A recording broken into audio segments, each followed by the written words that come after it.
मृत्यु के साथ रिश्ते मिट जाते हैं।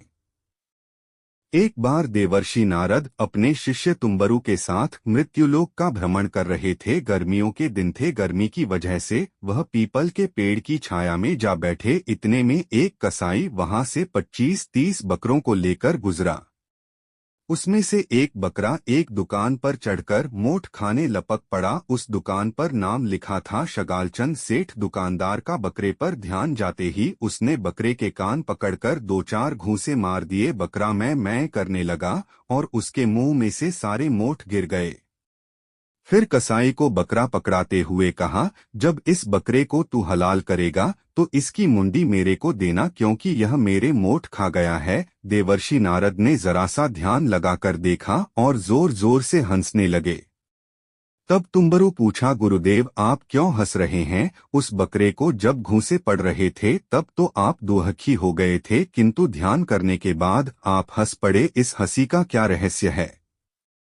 नारद जी ने कहा, छोड़ो भी, यह तो सब अपने अपने कर्मों का फल है। छोड़ो। नहीं गुरुदेव, कृपा करके बताएं।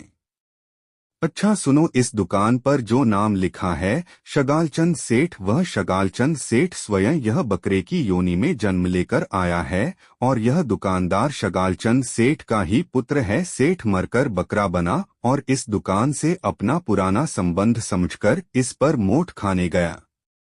उसके पूर्व जन्म के बेटे ने उसको मारकर भगा दिया। मैंने देखा कि 30 बकरों में से कोई दुकान पर नहीं गया। फिर यह क्यों गया कमबख्त? इसलिए ध्यान करके देखा तो पता चला कि इसका पुराना संबंध था।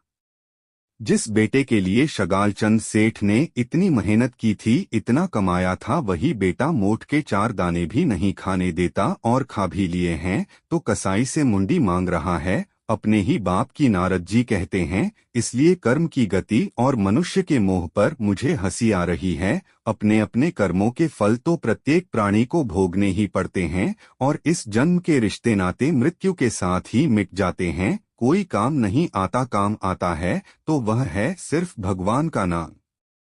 हरे कृष्ण कृष्ण कृष्ण हरे हरे, हरे राम राम राम हरे हरे। अपने पापों और पुण्यों का हिसाब इंसान को खुद ही भोगना है।